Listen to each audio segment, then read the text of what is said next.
Welcome to my channel. இன்றைக்கி உருளைக்கிழங்கு வச்சு பப்ஸ் எப்படி செய்யுதுன்னு பார்க்க போகிறோம். இது செய்கிறதுக்கு அவன் தேவையில்லை, ஆயிலில் தான் பொரிச்சு எடுக்க போகிறோங்க. இதை நீங்கள் ஒன் டைம் செஞ்சு சாப்பிட்டீங்கன்னா இது உங்கள் ஆல் டைம் ஃபேவரட் ஸ்நாக்ஸ் ஆகிடும். இப்போ வாங்க உருளைக்கிழங்கு பப்ஸ் எப்படி செய்யுதுன்னு பார்க்கலாம். இப்போ இது செய்கிறதுக்கு நான் 1.5 கப் அளவு மைதா மாவு எடுத்திருக்கேன். ஒரு கப்பு 1/4 கேஜிங்க. நான் 1.5 கப் அளவு எடுத்திருக்கேன். இப்போ இந்த மாவுக்கு தேவையான அளவு உப்பு சேர்த்துங்க. 4 ஸ்பூன் ஓமம். இந்த ஓமம் கையில் இந்த மாதிரி க்ரஷ் பண்ணிவிட்டு சேர்த்துங்க. அப்போ தான் அந்த மாவோடு சேர்க்க சொல்ல நல்லா வாசனையாக இருக்கும். இதோடு 2 ஸ்பூன் நெய் சேர்த்துங்க. இப்போ நெய்க்கு பதில் 2 ஸ்பூன் பட்டர் சேர்த்துங்க. இப்போ இது ரெண்டுத்தில் ஏதாச்சும் ஒன்று கம்பல்சரி சேர்க்கணுங்க. அப்போ தான் நம்மளுக்கு மேல் மாவு சாஃப்டாக கிடைக்கும். இப்போ இந்த மாதிரி நெய் சேர்த்து தான் நல்லா மாவோடு நல்லா பிசைந்து விடுங்க. இப்போ நெய் சேர்த்து பிசைந்து விட்டு தான் நல்லா இந்த மாதிரி பிடிச்சா இந்த மாதிரி பிடிக்க வரணுங்க. இப்போ பாருங்கள், இப்போ கரெக்டாக இருக்குது. இப்போ நம்ம தண்ணி சேர்த்துக்கலாம். கொஞ்சம் கொஞ்சமாக தண்ணி சேர்த்துட்டு பிசைந்துக்கலாங்க. எடுத்ததும் நிறைய தண்ணி சேர்த்துறாதீங்க. இப்போ இந்த மாதிரி தண்ணி கொஞ்சம் கொஞ்சமாக தெளித்து விட்டு பிசைந்து விட்டுங்க. இப்போ மாவு நல்லா சாஃப்டாக ஒரு வரைக்கும் நல்லா பிசைந்து விட்டுங்க. இப்போ நல்லா அழுத்தங்குத்து மாவு நல்லா பிசைந்து விட்டுங்க. அப்போ தான் நம்மளுக்கு மேல் மாவு நல்லா சாஃப்டாக கிடைக்கும்.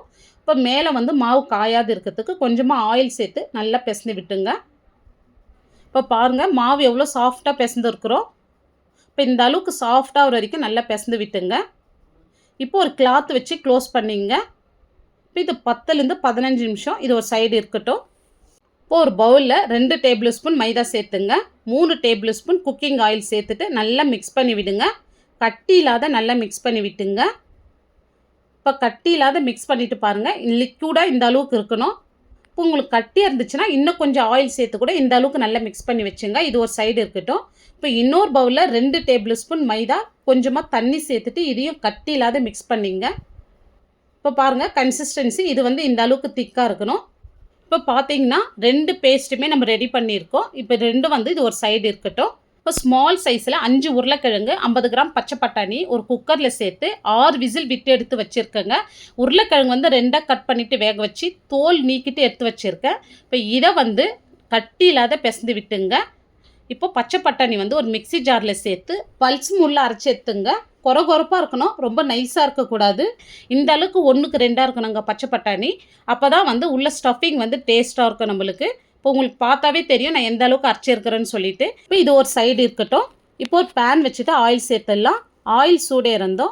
1/2 ஸ்பூன் சீரகம், இப்போ 4 ஸ்பூன் ஓமம் சேர்த்துக்கலாம். ஸ்கிப் பண்ணாத சேருங்க. அப்போ தான் பேக்கரி ஸ்டைல் பப்ஸோடைய அரோமா உங்களுக்கு அப்படியே கிடைக்கும்.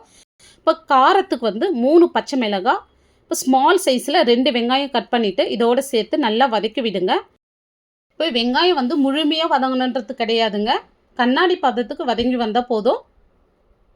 இப்போ இந்த அளவுக்கு வதங்கினா போதும். இதோட 1/2 ஸ்பூன் இஞ்சி பூண்டு விழுது சேர்த்துங்க. இப்போ இதை சேர்த்துட்டு பச்சை வாசனை போகிற வரைக்கும் நல்லா வதக்கி விட்டுங்க. ஃப்ளேம் கம்மியாக வச்சு வதக்கி விடுங்க. இப்போ இதோடு நம்ம வேக வச்சு பிசைந்து வச்ச உருளைக்கிழங்கு பச்சை பட்டாணி சேர்த்துடலாம். இப்போ இது கூடவே இதுக்கு தேவையான அளவு சால்ட்டு சேர்த்துங்க. இப்போ இந்த சால்ட்டு சேர்த்துட்டு நல்லா மிக்ஸ் பண்ணி விடுங்க. இப்போ காரத்துக்கு 3 பச்சை மிளகாய் ஏற்கனவே சேர்த்துருக்கோம். இப்போ 1/2 ஸ்பூன் சில்லி பவுடர் சேர்த்துக்கலாம் அதில். இப்போ உங்களுக்கு சில்லி பவுடர் இந்த இடத்துல வேணானாலும் ஸ்கிப் பண்ணிடலாம்.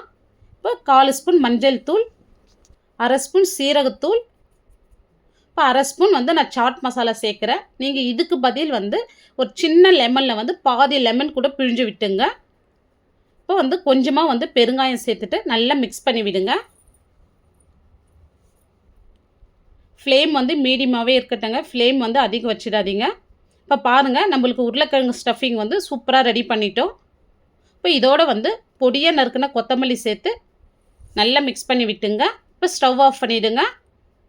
இப்போ இது நல்லா ஆறட்டும். இப்போ ஆறின பிறகு நம்மளுக்கு தேவையான சைஸில் நம்ம உருண்டை பிடிச்சி எடுத்துக்கலாம். இப்போ பாருங்கள், 20 நிமிஷம் ஆச்சு. மாவு நல்லாவே ஊறி இருக்குது, நல்லா சாஃப்டாக இருக்குது பாருங்கள். இப்போ இருந்தாலும் நான் கிச்சன் கவுண்டர் டாப்பில் இந்த மாதிரி கை வச்சு நல்லா அழுத்தங்குத்து நல்லா பிசைந்து விட்டுக்கிறேன். அப்போ தான் நம்மளுக்கு மேல் மாவு ரொம்ப சாஃப்டாக இருக்கும். அந்த மாதிரி பிசைந்து விட்டு எடுத்திங்கன்னா இப்போ நம்மளுக்கு தேவையான சைஸில் நம்ம கட் பண்ணி எடுத்துக்கலாங்க. இப்போ பாருங்கள், இந்த சைஸ்லேயே கட் பண்ணி எடுத்துங்க. இப்போ எனக்கு 8 உருண்டை இருக்குது. ஃபஸ்ட்டு பேட்சுக்கு 4 உருண்டை யூஸ் பண்ணிக்கலாம். அடுத்த பேட்சுக்கு 4 உருண்டை யூஸ் பண்ணிக்கலாம். ஃபஸ்ட்டு 4ம் இதே மாதிரி தேய்ச்சி எடுத்துக்கலாம். இப்போ இந்த மாதிரி 4 தேய்ச்சி எடுத்துன பிறகு நம்ம மைதா ஆயில் மிக்ஸ் பண்ணி வச்சதுலேருந்து 1 ஸ்பூன் எடுத்து இந்த மாதிரி அப்ளை பண்ணுங்கள். இந்த மாதிரி சேர்த்துட்டு வந்து கையை வச்சு இந்த மாதிரி அப்ளை பண்ணுங்கள். நல்லாவே ஸ்ப்ரெட் ஆகணுங்க. அப்போ தான் நம்மளுக்கு லேயராக கிடைக்கும். இதுக்கு மேலே இன்னொரு லேயர் வச்சுட்டு இப்போ அகெயின் வந்து இன்னொரு ஸ்பூன் சேர்த்துங்க மேலே. இந்த மாதிரி சேர்த்துட்டு நல்லா அப்ளை பண்ணுங்கள். கை வச்சு அப்ளை பண்ணுங்கள். இப்போ இந்த மாதிரி 3 சேர்த்துருங்க. 3 சேர்த்துட்டு நல்லா அப்ளை பண்ணிவிட்டு இப்போ இதுக்கு மேலே 4வது லேயர் வச்சுட்டு மேலே வந்து மைதா மாவு சேர்த்துக்கலாம். இப்போ மைதா மாவு சேர்த்துட்டு வந்து நல்லா மெலிசாக தேய்ச்சி எடுத்துக்கலாம். இந்த மாதிரி தேய்க்கிறதுக்கு தாங்க கிச்சன் டாப்பில் வந்து நம்ம தேய்ச்சி எடுக்கிறோம். ரொம்ப ஈஸியாக இருக்கும் இந்த மாதிரி கிச்சன் டாப்பில் தேய்க்க சொல்லும். இப்போ வந்து ஸ்கொயர் ஷேப்பில் வந்து கட் பண்ணி எடுத்துக்கலாங்க. இப்போ இந்த 4 பக்கமும் வந்து ஸ்கொயர் ஷேப்பில் கட் பண்ணிங்க. இப்போ நைஃப் இல்லைனா இந்த மாதிரி பீஸா கட்டர் வச்சு கட் பண்ணி விட்டுங்க. இப்போ இந்த மாதிரி கட் பண்ணிவிட்டு நம்ம 3 பாகமாக கட் பண்ணி எடுத்துக்கலாங்க. உங்களுக்கு ஈஸியாக கட் பண்ணுறதுக்கு ஸ்கேல் வச்சு கட் பண்ணி காமிக்கிறேன் பாருங்கள். இந்த மாதிரி கட் பண்ணிங்கன்னா ரொம்ப சிம்பிளாக கட் பண்ணி முடிச்சிடலாம் பாருங்கள். இப்போ நம்ம உருளைக்கிழங்கு ஸ்டஃபிங் எடுத்து ஒவ்வொரு பாக்ஸ்லேயும் வச்சு விட்டுக்கலாங்க. இதே மாதிரி எல்லா பாக்ஸ்லேயும் வச்சு விட்டுங்க. இப்போ மைதா மாவு தண்ணி போட்டு மிக்ஸ் பண்ணி வச்ச பேஸ்ட்டை வந்து இந்த எட்ஜிங்கில் வந்து அப்ளை பண்ணிக்கலாம். ஒவ்வொரு பாக்ஸ் எட்ஜிங்லேயும் வந்து அப்ளை பண்ணி விட்டுங்க. இப்போ பாருங்கள் எல்லா சைடும் அப்ளை பண்ணியாச்சு. இப்போ ஒன்றா எடுத்து இந்த மாதிரி மடித்து விட்டுக்கலாம். இப்போ 2 சைடு எடுத்து இந்த மாதிரி ப்ரெஸ் பண்ணிங்க. இப்போ அகெயின் அடுத்த சைடு எடுத்து இந்த மாதிரி ப்ரெஸ் பண்ணி விட்டுங்க. இப்போ இந்த 4 சைடுமே இந்த மாதிரி வந்து க்ளோஸ் பண்ணி விட்டுங்க. நம்ம ஆல்ரெடி வந்து மாவு வந்து அப்ளை பண்ணிட்டு இருக்கோம். நீங்கள் கை வச்சு அப்படியே க்ளோஸ் பண்ணவே க்ளோஸ் ஆகிடுங்க. இப்போ பாருங்கள் எவ்வளோ சிம்பிளாக பண்ணியிருக்கோம். இப்போ எவ்வளோ சூப்பராக பண்ணியிருக்கோம் பாருங்கள். இதே மாதிரி இன்னொன்று பண்ணி காமிக்கிறேன் பாருங்கள். ரொம்ப சிம்பிளாக பண்ணிடலாங்க. இது கஷ்டமே கிடையாது. இதே மாதிரி நான் எல்லாமே பண்ணியாச்சு பாருங்கள். இப்போ ஃபஸ்ட்டு 4 இதில் எனக்கு 9 பீஸ் கிடச்சிருக்குங்க. இப்போ ஆயில் வந்து மிதமான சூட்டில் இருக்குது. ரொம்ப காஞ்சிடக்கூடாது. ஃப்ளேம் வந்து மீடியமாகவே இருக்கட்டும். இப்போ ஆயிலை வந்து ஒவ்வொன்றா சேர்த்துடலாம். இப்போ ஃப்ளேம் வந்து ரொம்ப கம்மியாக வைங்க. இப்போ இதை பொரிச்சு எடுக்கிறதுக்கு எனக்கு 4லேருந்து 5 நிமிஷம் ஆச்சுங்க. ஃபஸ்ட்டு பேட்ச் பொரிச்சு எடுக்கிறதுக்கு ரொம்ப ஸ்லோவாக பொரிச்சு எடுங்க. அப்போ தான் வந்து நம்மளுக்கு நல்லா மாவு வெந்து வரும். இப்போ பார்த்தீங்கன்னாவே தெரியும் கலர் நல்லா மாறி வந்திருக்கு. இப்போ பாருங்கள் எடுத்துடலாம். இப்போ பாருங்கள் பேக்கரி ஸ்டைலில் உருளைக்கிழங்கு பப்ஸு ரொம்ப சூப்பராக செஞ்சுருக்கோம்.